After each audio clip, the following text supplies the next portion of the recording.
E aí pessoal? Sejam bem-vindos a mais um vídeo do canal, e trazendo para vocês a parte 1, do capítulo 2. Então, já deixe o like aí para fortalecer, é nóis! Dito isso, vamos para o vídeo. A história começa na perspectiva de Ains.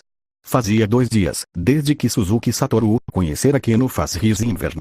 Suzuki Satoru passou esse tempo explorando as divergências entre seus conhecimentos e habilidades neste mundo, além de também verificar as habilidades dos itens que carregava. Na manhã em que seus preparativos foram concluídos, os dois chegaram à vizinhança do Castelo Real. Depois de se abrigarem atrás das paredes de uma casa abandonada, parecia ter sido outrora uma casa opulenta, pertencente a algum nobre ou alguém de igual hierarquia. Eles espiaram periodicamente para observar a situação dentro do castelo. Undeads possuem visão no escuro.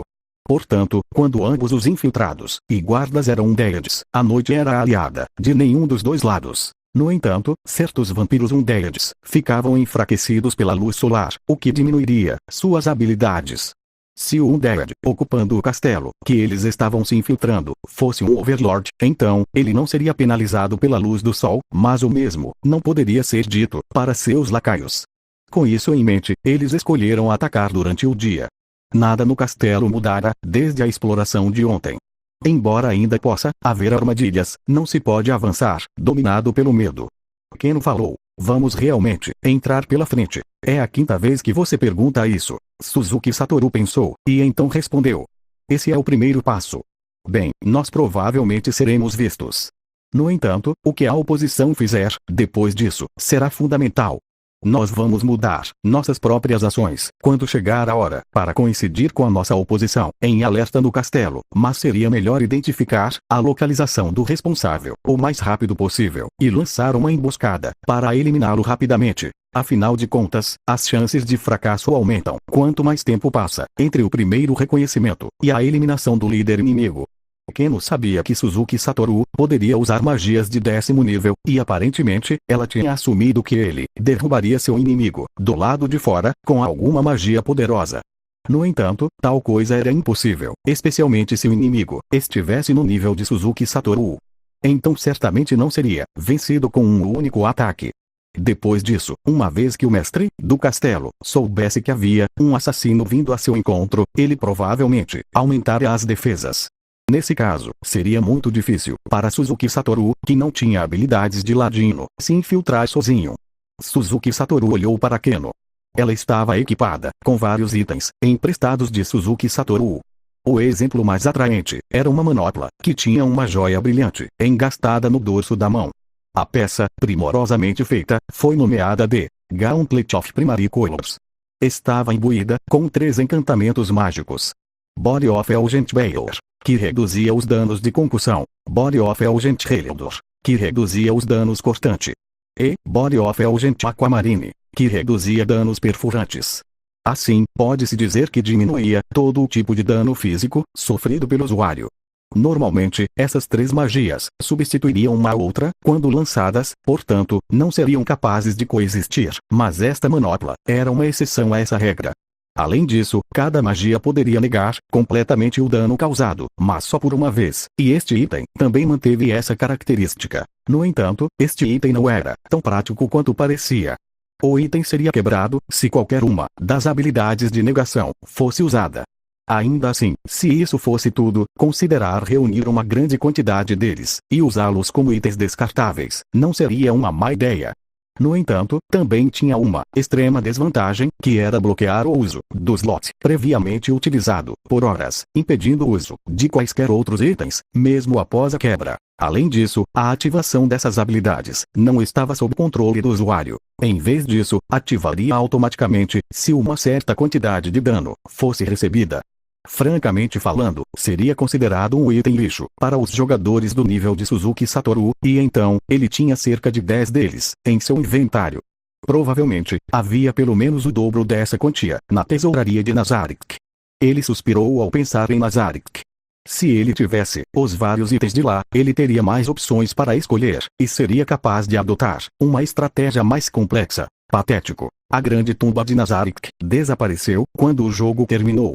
Tudo que restou foi o legado da guilda, seu personagem Momonga, o anel, e este cajado. Momonga falou. Vamos começar. Disse Suzuki, e depois de recuperar o ânimo, ele começou por conjurar. Summon Dead First, para conjurar um animal zumbi, especificamente, um dog zumbi. Os zumbis se moviam lentamente, mas os zumbis dessa cidade pareciam diferentes dos zumbis que a Suzuki Satoru conseguia criar. Embora ele não pudesse fazer isso em Yggdrasil, aqui não era impossível disfarçá-los com roupas. Mas no fim, ele acabou escolhendo um zumbi que poderia até mesmo se mover velozmente. Depois disso, ele lançou um Death Slave Sight. Desta forma, Suzuki Satoru pôde ver o que o dog zumbi podia ver. Incorpóreos como o Wraith podiam atravessar paredes e eram adequados para a infiltração, mas ele não podia usar um Death Slave Sight com eles. Suzuki Satoru sabia que isso foi possível uma vez, mas foi corrigido em algum momento. Talvez o patch não tenha se aplicado a este mundo. Ele testou previamente, mas no final, não funcionou. Provavelmente, seria melhor considerar que todas as habilidades de Suzuki Satoru estavam operando sob as regras dos últimos patches. Nesse caso, o que aconteceria se Keno usasse um Death Slave Sight? Embora a pergunta tenha passado pela sua cabeça, ele não pôde testá-la, pois ela não conseguia lançar magias desse nível. No entanto, a magia de Yggdrasil e este mundo eram bastante semelhantes, então, talvez ela também usasse a versão pós-patch da magia. Porque esse mundo é tão bizarro. Não importava o quanto ele tentasse, ele não podia acreditar que este era apenas um mundo de jogo. No entanto, acreditar que Suzuki Satoru tinha sido vítima de algum acidente no mundo real, e isso era um sonho, momentos antes de sua morte, também não fazia sentido. Talvez seja melhor dizer que ele foi transportado para um outro mundo, ou mesmo renasceu. Talvez essa explicação esteja mais próxima da verdade. Bem, eu não tenho tempo para pensar em perguntas como essa agora, não é? Se meu oponente estiver no nível de um Overlord, a distração pode significar a minha morte. Eu preciso destruí-lo completamente, não posso deixar que fuja. E por fim, ele fez o cachorro carregar um item na boca. O item em questão era o Exchange Pet. A distância que Suzuki Satoru tinha chegado, em relação a Keno, tinha sido cuidadosamente calculada, com este item em mente. Se ele não pudesse usar este item, então, não teria havido necessidade de trazer Keno. Com isso, seus preparativos estavam completos. Ele deu um comando mental de vai, e o dog zumbi andou para frente. Pessoalmente, ele gostaria de correr, mas já havia checado e confirmado que os dog zombies, dentro da cidade, não corriam. Por essa razão, tê-lo fazendo tal coisa seria muito suspeito, e então, ele ordenou que seu lacaio andasse como os outros que havia visto. Saltou por cima de uma parte arruinada da muralha e atravessou o portão do castelo. Suzuki Satoru achava que os lacaios undeads de sua oposição teriam aparecido. Ele se sentiu um pouco desapontado quando não veio nenhum. De acordo com Keno, a criatura undead que havia tomado o castelo não havia trazido nenhum lacaio quando foi vista pela primeira vez. No entanto, muito tempo se passou desde que ele havia tomado o castelo, e assim, era lógico pensar que deveria ter reunido vários lacaios para si mesmo, provavelmente, undeads. Bem, eu acho que tenho sorte que não haja nenhum, mas não dá para ter certeza que ainda é assim. Um Death Slave Sight entrou em vigor, através da visão do dog zumbi. Portanto, a capacidade de Suzuki Satoru de ver através dos efeitos de invisibilidade ficaria temporariamente indisponível. Assim, era possível que houvesse undeads invisíveis nas cercanias. No entanto, ele não seria capaz de fazer nada se ficasse escondido. Suzuki Satoru fez o dog zumbi entrar no castelo. Ele já havia aprendido, com a observação externa, que haviam zombies vagando pelo castelo. Como haviam sido protegidos do clima, tais zumbis estavam mais bem vestidos do que outros, permitindo a impressão que eram pessoas trabalhando dentro do castelo. Os zumbis em questão não mostraram nenhuma hostilidade ao dog zumbi, muito parecido com o modo como trataram Suzuki Satoru quando ele chegou a este mundo. Em outras palavras, eles não estavam sob o controle do misterioso undead dentro do castelo. Ainda assim, mesmo que tivessem as mesmas habilidades em relação a Suzuki Satoru, certamente alguém não empregaria tais habilidades de uso limitado em um mero dog zumbi.